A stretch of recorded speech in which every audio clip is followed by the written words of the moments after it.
Hello and welcome to the Stevie P Show for episode 2 of the series. First episode, we did a look at Rassie Erasmus and the challenge for him over the next sort of 4 years, the World Cup cycle up until 2027. And the main thing was to sort of try and up that win percentage and be a bit more competitive in between World Cups rather than just being competitive when it comes to the global showpiece that happens every single 4 years. Now, today we're going to be looking at the Springbok ages and sort of the future of the box and answering the question, is the Springbok squad too old? Are they starting to age out? Where do we stand? And basically what I've done is going to do a bit of a deep dive into the squad of about 55 players, kind of players who are on the radar and players who have been either in alignment camps, have been part of the box squad or played at the World Cup, for example. And yesterday we had the announcement of the team versus Portugal, and as expected, a lot of changes.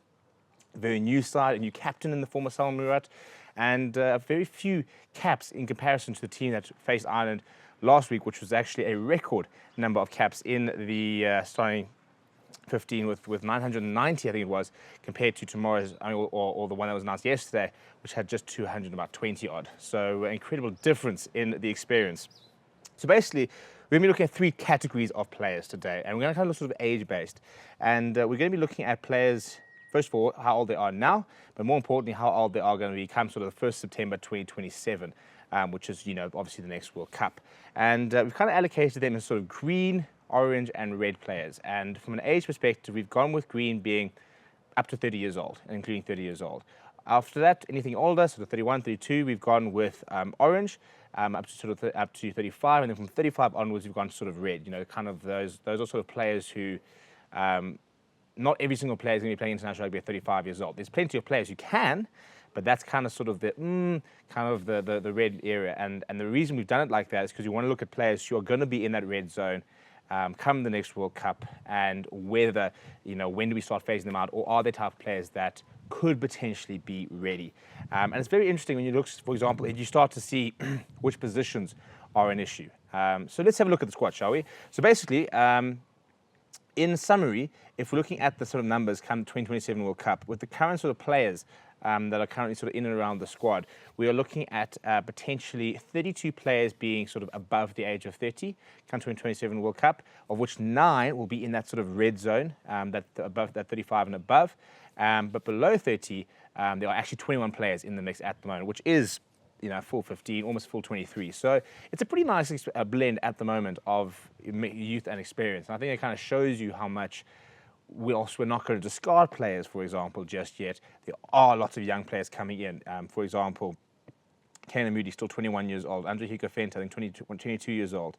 Ethan Hooker in and around the mix, 21 years old. Ruan Fenta going to make his debut potentially this weekend at 21 years old. So there is definitely youth. I think you'd be wrong to basically say there is no youth or there are no young players in this box squad. They very much are. Yes, the game against Ireland, was our best side, pretty much as close to our World Cup winning side as possible, and as a result was a bit of an older, more experienced side. But moving forward, I think we are going to start seeing a bit of a hybrid. So let's look at the players who are kind of in that red zone, and this is where suddenly things become a bit complicated with regards to position, and that's why for me it's very interesting to look at the depth there and the players that are involved in the squad. Because if we look at players in the red zone, there are 4 players, or 4 props in the red zone. Frans Mahherbe is currently 33, Stephen Kitsoff 32, Vincent Koch 34, Trevor Nyakane 35, which means come 2027 World Cup, Kitsoff will be 36, Kitsoff will be 35, Kitsoff will be 36, Vincent Koch will be 37, Trevor Nyakane 38. So that is 3 tight heads immediately off the bat, by the way, that we need to look to replace. Options, for example, at tight head, we haven't seen too many being sort of coming in. Wilco Louw is kind of in the wings. I think he probably will be a genuine option going forward. He's 29 years old, so he'll be in that orange zone come the next World Cup. But then it's a massive World Cup cycle for Thomas du Toit, who's 29 years old, will be 32 come 2027. And I think that him and Wilco Louw at this stage, potentially, Netly Bashir could throw his name into that as well, are probably going to be sort of the future long-term options, especially at tight head. At loose head, for example, things are looking a lot better with regards to age. You've got Stephen Kitsoff, in fact, the only loose head prop who will be in that sort of red zone. Intukuna will be in green, 28 years old in the next World Cup. Gerard Steenekamp, 30 in the next World Cup. Jan-Hendrik Wessels, 26 at the next World Cup. Oxenchair, our current starter, 32 at the next World Cup. So, for example, all of a sudden, you can already sit there and say, right, loose head's not an issue. There are lots of options, and there's plenty of time to blab those options. So immediately be looking at Tighthead as an option, and then move on to the hookers, for example. Now, Malcolm Marx will be in the orange zone. He'll be 33 at the next World Cup. Bongi Manambi, 36. Jan Krobler, 29. Andre Hugo Venter, 25. Jan-Hendrik Wessels is an option, and he's sitting at 26. So hooker's not a massive issue. It'll be interesting to see how much more game time we try and give a Johan Krobler and Andre Hugo Venter based on whether Bongi Manambi, for example, is going to be able to continue. I think he probably could be playing at 36 the way he's starting to play, and he's only getting better. Malcolm Marx might be a bit of an injury concern given the fact that he's obviously had a long-term injury to his knees, come back. He's now got that tibia fracture, which apparently is not that serious, but again, it's another injury, and these kind of things do sort of start to stack up. If we look at the locks, this is something where we're going to have to see a couple of new players as well. Franco Mostert and Eben Etzebeth will be in the red in the next World Cup. Eben Etzebeth will be 35 years old. I think he'll still be playing. Franco Mostert, 36. I'm not entirely convinced.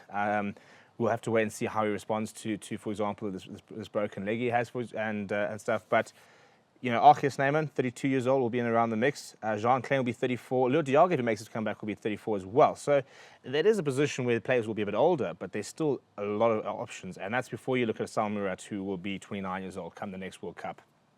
That's not even looking at a Ben Jason Dixon, for example, who can play at lock. A Ruan Venter, who can play at lock. Similarly, I think back row is always been a strength in the box. And that is where we are not worried about age at all. The two red flags in inverted commas in terms of players in the red are Siya Kolisi, he'll be 36 come the next World Cup, and PSF's Toy will be 35.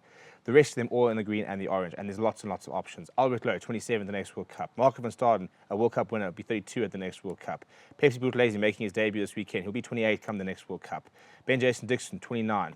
Evan Roos, 27. Cameron Hanekom will be just 25 at the next World Cup. Ruan Venter, if he makes that World Cup squad, will be just 24 years old. So that's before you even look at players who might start coming through in the next few years. So if you look at the current players, we need a long-term replacement for Siya Kolisi. Bang, Pepsi Buthelezi is getting his opportunity this weekend at 6. That's not even looking at Marco van Staden, who's going to be a genuine option. PSF the Toy, bit of a worry at being 35 years old. Look, fitness-wise, I mean, he's only getting better. He's playing probably his best rugby ever at the age of 31. Bang, Ben Jason Dixon as an option at 26 will be 29. Albert Lowe currently 24 will be 27 the next World Cup. So boom, already you've got, and Ruan Venter as well, 24 years old.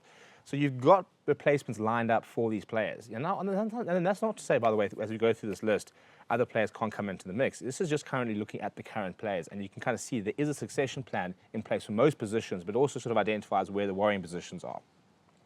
Scrum off, a position that we love to have lots of options at.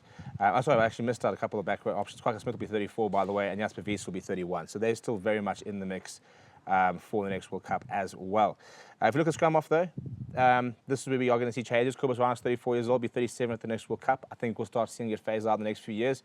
Faf de Klerk, 35 at the next World Cup. So, a lot of people sort of have been quite critical of his performance in the last sort of game and a bit, but could very well still be in the mix. But again, looking at a succession plan, you've got a Grant Williams, for example, who's 28 years old, be 31 at the next World Cup.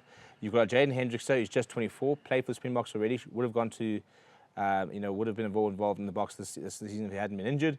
But he's will be 27 at the next World Cup. And then Morne van den Berg, who's set to make his debut this weekend, 26 years old at the moment. He'll be 29 at the next World Cup. So the current incumbents are starting scrum-offs, because we generally don't see Grant Williams start. We usually see Kobus or Faf. They're definitely looking to age out, but lots of replacements over there. The most exciting position, I think, is fly half, because Andre Pollard, who's the oldest, will be 33 in the next World Cup, and very much still probably playing, close to playing his best rugby ever. We might see that coming out under Tony Brown. We haven't really seen it so far, but if you look at the depth, for example, you're looking at Andre Pollard, Marnie Liebach, Sasha Famigomazulu, Jordan Hendrickson, Sia Masuku. Only two players in there on the orange. Pollard at 33, Masuku at 31. The rest of them all in the green. Marnie Liebach will be 30 years old at the next World Cup. Could probably make another 2 World Cups. Sasha Famigomazulu will be 25 at the next World Cup. He could make another 3 World Cups. Jordan Hendrickson will be 26. So fly half is, I think, the position for which interests me the most, because there's no need to move on, in inverted commas, from anybody, any of the options in the squad, because they will all be at a reasonable age come the next World Cup. And that sort of, begs the question, how much do you need to worry about capping other players versus just building a genuine 1, 2, 3, maybe 4 options and just knowing that option number 1 goes down, you've got option number 2, option 2 goes down, you've got option number 3. You don't really have to groom the next generation for the next World Cup because the current generation will actually make it. Well, let's go to outside backs. Vili Leroux, 38 years old, the next World Cup. Mazolo Mapimpi, 37. I think probably safe to say both those players will not be there and will probably be moved on fairly shortly. The good news is, obviously, from a Vili Leroux point of view, you've got Damian Willemse, 26 years old, will be 29 at the next World Cup. I mean, imagine, 29 at the next World Cup. He'll arrive at 29 years old as a double World Cup winner. Mental. But for example, your Apele Fassi is down to the side. He'll be 29 at the next World Cup. Kuhn Horn's just been drafted, and he's currently 23 years old. He'll be 26 at the next World Cup. And that's before you look at options like a Kurt Lawrence, so you can play at fullback. If you look at a Sashfami Zulu, you can obviously also play at fullback. So I think those are two sort of very clear players who kind of will be moved on, but they replace Michael Mapimpi. Doesn't really start anywhere these days. Edel van der Merwe, he'll be 31 in the next World Cup, so he's sort of primed to take that spot. But the big thing is obviously going to be fullback, Damian Willemse, Kuhn Horn, and I think Apele Fassi are going to be the ones to move on there. From a wing perspective, I mean, we're not even talking about Suleiman Hartenberg, for example, who's very young and coming through. But Kurt Lawrence will be 31 in the next World Cup. Cheslin Colby will be 33. So as long as their pace doesn't go, which I don't think we really see much these days, will very much be in the mix. Edel van der Merwe will be around there. Apele Fassi and Kuhn Horn can both play a wing. And then you've got the ridiculous story of Kane Moody, who will be just 24 at the next World Cup when he'll arrive as a World Cup winner. And then the final option is looking at centres. Again, a very interesting position because Damien Dalen is the only centre who will actually be in the red at 35 years old, which is not even that old and could be playing. But this is a very exciting position because, this is a position where we're not even looking at a David Creel, who's played really well, a Dan du Plessis down at the Stormers, who's playing really well. There's a couple of nice centers coming through across the nation. But you look at a Lakanya for example, he'll be 33. Maybe hasn't been at his best for the Boks since coming back from injury, but could very well be in the selection frame. Jesse Creel playing his best rugby ever. It'll be his 4th World Cup, and he'll be 33 years old. it's mental. I mean, he played in 2015, got a bronze medal, played in 2019, got that injury, and then what a World Cup he had last year. It's ridiculous to think of how long he's been around the block. I think 60, 70 caps, and he would have had a lot more if it weren't for the former Lakanya and he's just 30 years old. So, and other outside centre options, for example, Henk van Wyk, obviously very highly rated, just 23 years old. Has had lots of injury setbacks, but if he does get back into the mix, he'll be 26. And then the very exciting ones, Ethan Hooker, 21 years old, and he'll be 24 at the next World Cup. So, again, 32 players over 30, that'll be over 32, over 30 by the time we get to the next World Cup in the current squad. 9 of them over 35. So only 9 players who I think, are the red flags, in inverted commas, of the squad. And I don't think any position is really in danger except for Tighthead. So I think that's the big thing at the moment. If you are a young Tighthead coming through in South Africa, that is where, I think that there's very, very big promise for you. So I think, players like Anetlin Bashir, watch out for. Asinate and Klabakanya at the Lions, watch out for. Wilco Low will be back in the Spok mix within the next year. I mean, he's already on the standby list. So one injury and he comes in. Thomas Tutoy, massive opportunity for him moving forward because I think he can be potentially, make that Tighthead jersey his. So it's an exciting time. If you're a young Tighthead, that's, for example, a really a big sort of a hole in the box they need to mix. Apart from that, I think this sort of shows you that the depth is there. The question is, how do you balance that act? Do you phase out Bongi Mnambi? He's going to be 36 in the next World Cup. How do you look at the likes of a Franco Moss and Evan Etzebeth, our top 2 locks, who are both going to be 35 and 36 in the next World Cup? But the nice thing is when you map it out like that, you kind of see the succession plan. You kind of see the fact that they've identified areas where we need to build depth in, and we've got more players coming in. So, for example, we didn't have a lot of fly half depth. Now we've got a lot of fly half depth. But the nice thing, again, is that we don't need to move on from the current ones. Similarly to the centres, only one centre really that we need to worry about, and Damien Dale being 35. But and that's why we don't have to go and find all these really young centres just yet. We can really just select our core best centres because they're all age-wise should be still performing at the highest level come the next World Cup. Looking at this list, let me know what you think. Who do you think we're going to see in the next World Cup? What players would you like to see on the plane to Australia? And which of these players should we be moving on from, and when do you move on from? So, for example, Kobus Reinach, I think, is one of the oldest players in the squad. And he'll be 37 in the next World Cup. Vili Leroux will be 38. Trevor Nyakani, I think, will be 37 as well.